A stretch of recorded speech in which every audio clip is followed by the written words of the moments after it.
Magandang gabi mga masters, bali ngayon po ay 8 videos po ma-upload ko po sa aking YouTube channel.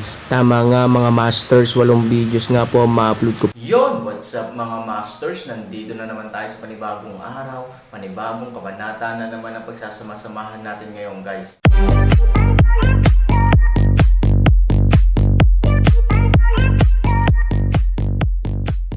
Bali mga masters, kung bago ka pa lang po sa aking YouTube channel, please click the subscribe button, lalong-lalo na po yung notification bell guys, para maging connected pa rin tayo sa isa't isa at maging updated kayo sa mga susunod ko pang video. Bali mga masters, bago natin umpisahan ng kwento ay mag-shoutout po muna tayo para sa mga solid nating tagapakinig. Shoutout kay Loy Valdez at shoutout kay Rompino JR. Yun na nga mga masters, no? Bali hindi na ito patagalin. In 3, 2, 1, let's go!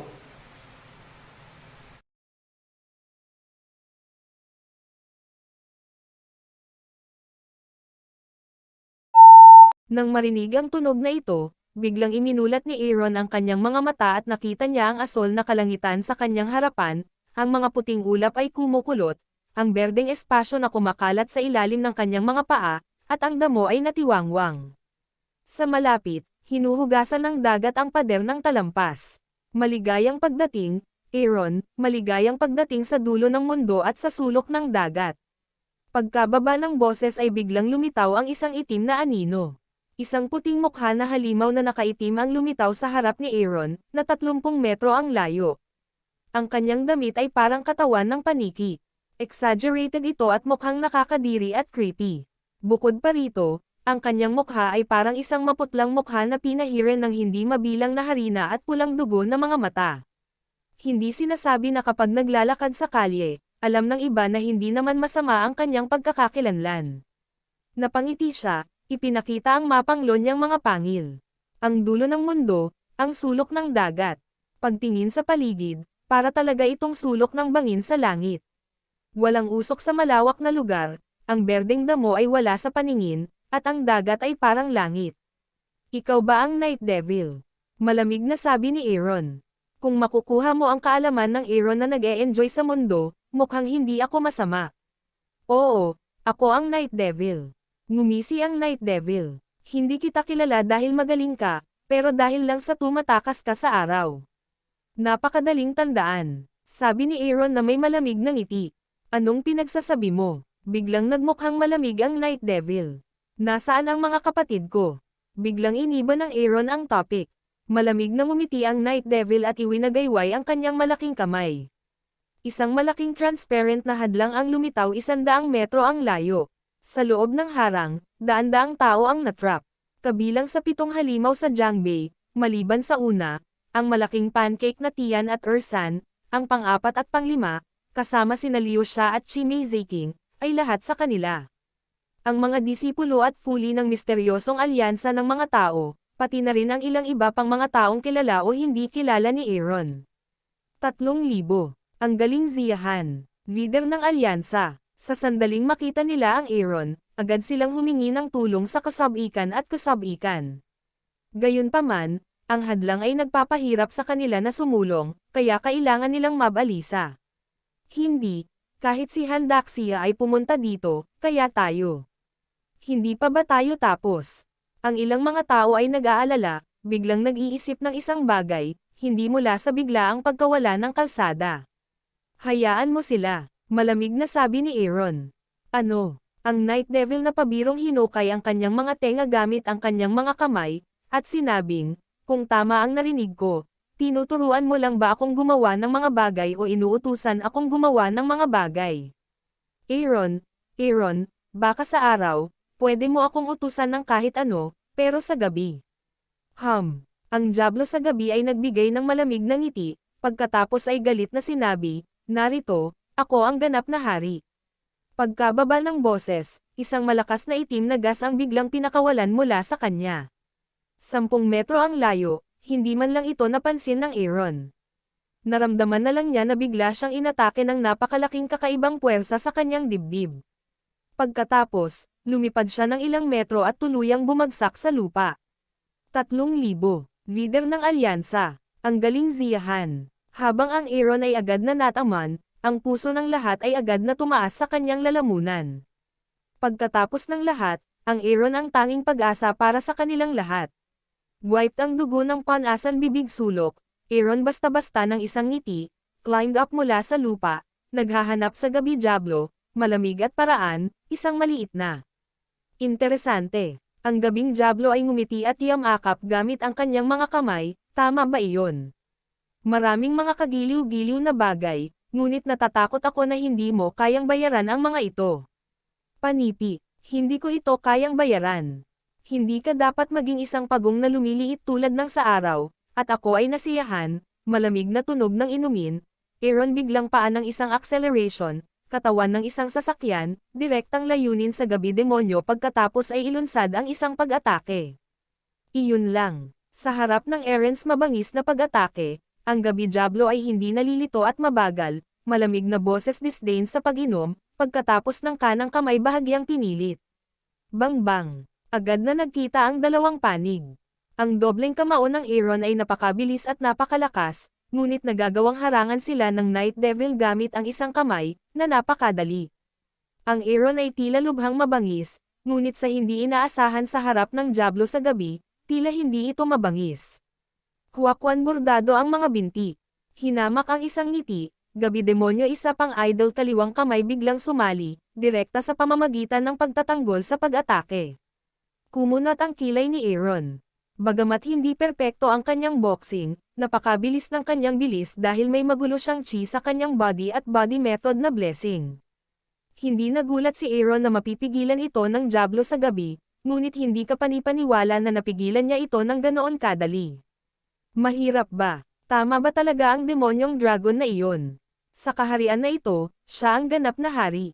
Panipi, Skyfire, Moonwheel. Sa isang dagandong, ang singsing ng buwan ng apoy sa kalangitan ay nagmula sa langit at nakakabit sa mga kamao ni Aaron. Nasira, Mole Ant. Sa harap ng Aaron potensyal ay hindi kinakailangan upang makuha ang pag-atake, ang gabi Diablo galit na bitawan. Ang Aaron ay parang langaw at lamok. Siya ay itinapon ng mahigit 10 metro ang layo at bumagsak sa lupa. Pagkalapag, hangina ang apoy sa kaliwang kamay ni Aaron, at hangina ang lilang liwanag sa kanyang kanang kamay, sumimangot si Wat Aaron. Kahit na ang Skyfire Moonwheel ay napakawalang ingat sa harap ng taong ito, imposible bagaman, tulad ng sinabi ng matandang Wallis, ang kanyang pag-unawa sa Skyfire Moonwheel ay maaari lamang ituring bilang isang entry level, kahit na ito ay entry lamang, level, sa simula. Kahit na sa harap ng tunay na Diyos, ang Skyfire Moonwheel ay may kapangyarihan din ng World War I, bakit napaka-vulnerable nito sa Night Devil.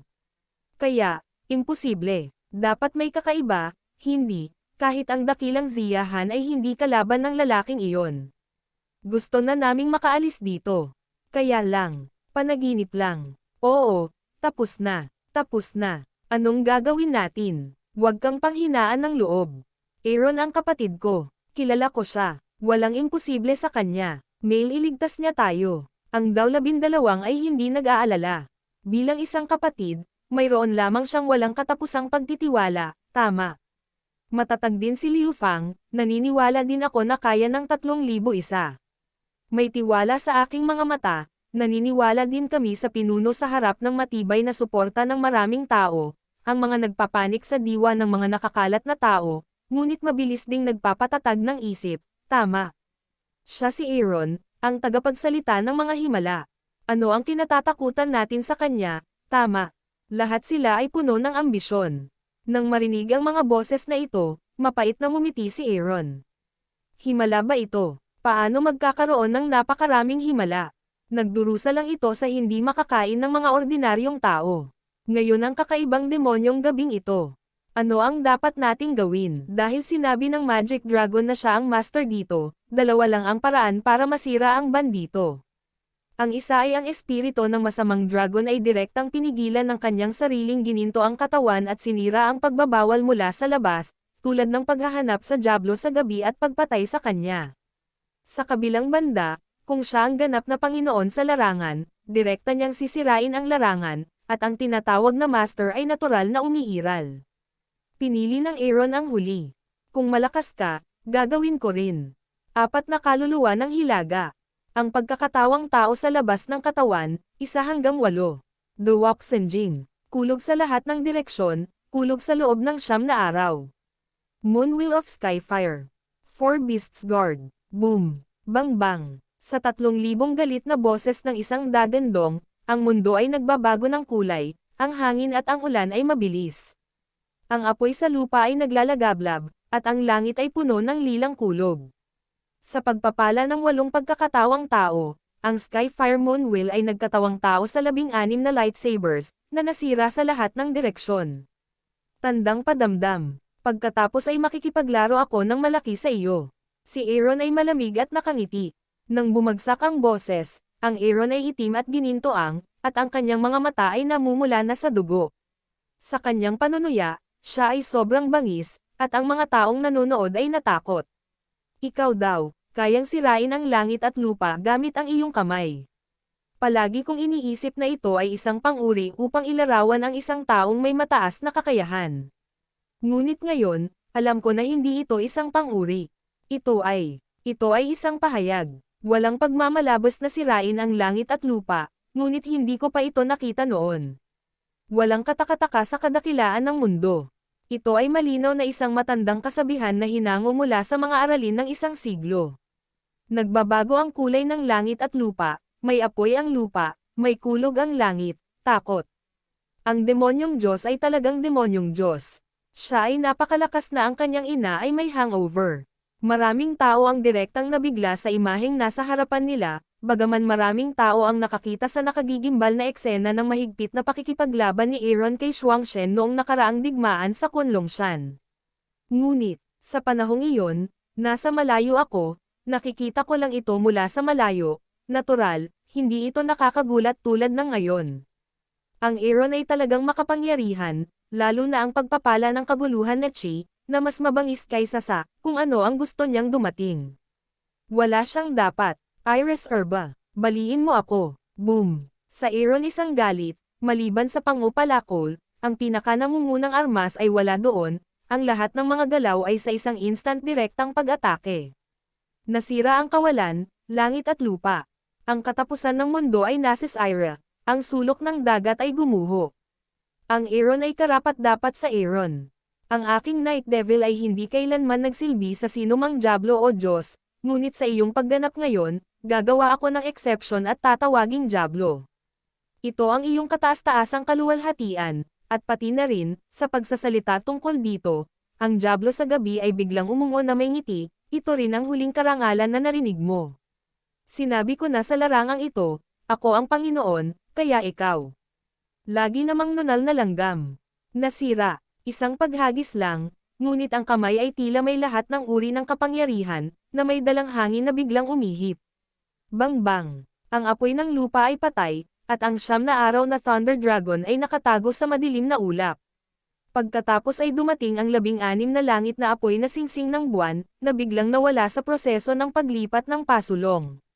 Brush! 8 gintong katawan, din sa hangin na ito, ganap, na nasira 7, umaalis sa Aaron katawan biglang tinamaan ng kakaibang hangin, ang buong tao ay direktang lumipad pabalik sa lupa. Poof! Isang subaw ng dugo, instant spray. Paano? How possible? Ang sigla ni Han Sanchen ay lubhang nasira, at ang kanyang mga mata ay nakatitig sa normal na mundo. Ang dahilan kung bakit nawasak ang apoy sa lupa at kulog sa kalangitan ay ang Aaron ay hindi mahusay sa pag-aaral ng mga kasanayan, at gayon din ang gulong ng buwan ng apoy sa kalangitan. Ngunit ang 8 gininto ang katawan ay hindi maaaring maging dahilan. Hindi man masama sa pag-aaral, ngunit ito ang pinakamahusay na paraan upang matuto. Isa pa, napakalakas ng depensa ni Badao Jinshi. Ang Badao Jinshi ay nasa iisang bangka upang labanan at ibahagi ang pinsala ng sama-sama. Kasabay nito, sila ay protektado ng walang kamatayang Zuan armor at 4 na malalaking hayop. Kahit na sina Lu Wuzhen at Aoshi, ang 2 tunay na Diyos at iba't ibang artifact ay mahirap sirain ang depensa, ngunit sila ay parang papel na paste sa harap ng Night Devil. Ito ay talagang hindi kapanipaniwala. Ito ba ang ganap na hari sa bukid? Han 3,000 kagat-ngipin, hindi handang tumingin sa oras na ito ay swaggering gabi demonyo. Sa oras na ito, nakita rin ni Mo Yang at ng iba pa sa labas si Aaron na dumura ng dugo sa unang pagkakataon, at may ilan pang mga galos sa kanyang katawan, na nagpasindek sa isang grupo ng mga tao. Aaron. Aaron ito, hindi, magiging katulad din ba siya ng iba? Aaron, tahan na. Sayang at hindi na maalayan ni Aaron. Sa panaginip, ang Night Devil ay tumatawa ng todo, hahaha. Aaron, unexpectedly, ang una mong demonyong Diyos ay natalo din ng Night Devil ko. Ngayon, ikaw, narinig ko na ang huling honorific. Be my puppet. Yun na nga mga masters, no? Bali panibagong kabanata na naman yung natapos natin ngayong gabi. Muli, maraming salamat po.